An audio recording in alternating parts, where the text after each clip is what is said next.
বন্ধুসকল, পঞ্চমখন টেষ্ট মেচত ভাৰতীয় দলে অষ্ট্ৰেলিয়াৰ হাতত 6 উইকেটৰ ডাঙৰ ব্যৱধানত পৰাজয় বৰণ কৰিলে আৰু এই পৰাজয়ৰ লগে লগে ভাৰতীয় দলে শৃংখলাও 3-1 ব্যৱধানত পৰাজয় বৰণ কৰিলে আৰু সুদীৰ্ঘ 10 বছৰৰ অন্তত অষ্ট্ৰেলিয়ান দলৰ হাতত ভাৰতীয় দলে শোচনীয়ভাৱে পৰাজয় বৰণ কৰিলে বৰ্ডাৰ গাভাস্কৰ ট্ৰফিত। আৰু এই পৰাজয় ভাৰতীয় দলক বহুত আঘাত হানিছে, কিয়নো আজিৰ পৰাজয়ৰ লগে লগে ভাৰতীয় দলে 2025 চনৰ যি ৱৰ্ল্ড টেষ্ট চেম্পিয়নশ্বিপৰ ফাইনেল খেলৰ সপোন দেখিছিল আৰু সেই সপোন ভাৰতীয় দলৰ কাৰণে আধৰুৱা হৈ গ'ল, কিয়নো অষ্ট্ৰেলিয়ান দলে আজি এই মেচখন জয়লাভ কৰাৰ লগে লগে সাউথ আফ্ৰিকাৰ লগত ফাইনেল খেলাৰ কাৰণে ইতিমধ্যে টিকিট লাভ কৰিছে আৰু ভাৰতীয় দলে পৰাজয় বৰণ কৰাৰ লগে লগে সুনিশ্চিত হৈ গ'ল যে ভাৰতীয় দলে আৰু 2025 চনৰ যি ৱৰ্ল্ড টেষ্ট চেম্পিয়নশ্বিপৰ ফাইনেল, সেই ফাইনেল ভাৰতীয় দলৰ কাৰণে আধৰুৱা হৈ ৰ'ব।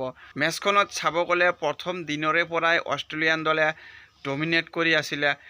কেৱল মাত্ৰ দ্বিতীয় দিনত ভাৰতীয় বলাৰসকলে ভাল প্ৰদৰ্শন কৰাৰ কাৰণে প্ৰথম ইনিংছত 181 ৰানতে অষ্ট্ৰেলিয়ান দলক ইনিংছ সামৰাইছিল আৰু 4 ৰানৰ লিড ল'বলৈ সক্ষম হৈছিলে। কিন্তু ইয়াৰ শিক্ষা যেন ল'ব নোৱাৰিলে ভাৰতীয় দলৰ বেটাৰসকলে আৰু দ্বিতীয় ইনিংছতো ভাৰতীয় দলে যোৱাকাইলৈ 141 ৰানত খেলি আছিলে 6 উইকেট হেৰুৱাই, কিন্তু আজি দিনৰ আৰম্ভণি ইমান ভাল হোৱা নাছিলে। জাদেজা আউট হোৱাৰ লগে লগে যেন ভাৰতীয় দলৰ বেটিং লাইনআপ একেবাৰে তছনছ হৈ গৈছিলে আৰু কেৱল মাত্ৰ 16 ৰানহে যোগ দিব পাৰিছিলে তৃতীয় দিনাখন ভাৰতীয় দলে আৰু অষ্ট্ৰেলিয়ান দলৰ হাতত 162 ৰানৰ লক্ষ্য ৰাখিছিলে।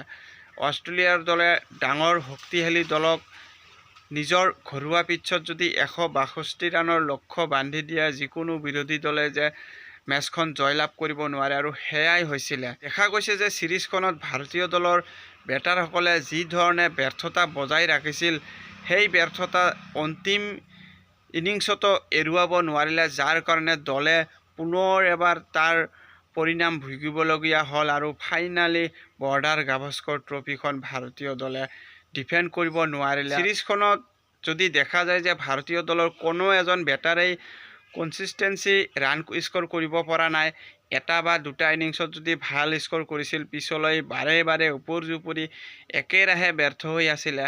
জয়ছপালে কিছু ৰান কৰিছিলে, তাৰ বাহিৰে কোনো এজন বেটাৰেই সিৰিজত 300+ ৰান কৰিবলৈ সক্ষম হোৱা নাছিলে। 5খনকৈ টেষ্ট সিৰিজ থকাৰ পিছতো যদি 3-4 জন বেটাৰে যদি 300+ ৰান স্ক'ৰ কৰিব নোৱাৰে, এয়া অতিকৈ হতাশাজনক আছিলে। আৰু ভাৰতীয় দলৰ টিম কমিউনিকেশ্যনতো ক'ব গ'লে যেন প্ৰপাৰ এজন ফাষ্ট বলাৰৰ অভাৱ আছিলে আৰু বেটিং লাইনআপৰ কথাটো ক'বই নালাগে। 8 নম্বৰ স্থানত ৱাশ্বিংটন সুন্দৰক খেলোৱা হৈছিলে আৰু ৱাশ্বিংটন সুন্দৰে যদি এজ এ বেটাৰ হিচাপে খেলিছে, তেনেহ'লে ৱাশ্বিংটন সুন্দৰৰ স্থানত বেলেগ এজন বেটাৰ বা সাৰফৰাজ খানক স্থান দিয়া উচিত আছিল। কিন্তু অন্তিম সময়ত যেতিয়া অষ্ট্ৰেলিয়ান দলক জয়ৰ কাৰণে 10-12 ৰানৰ প্ৰয়োজন আছিল, তেতিয়াহে ৱাশ্বিংটন সুন্দৰে মেচখনত বলিঙলৈ আহিছিল।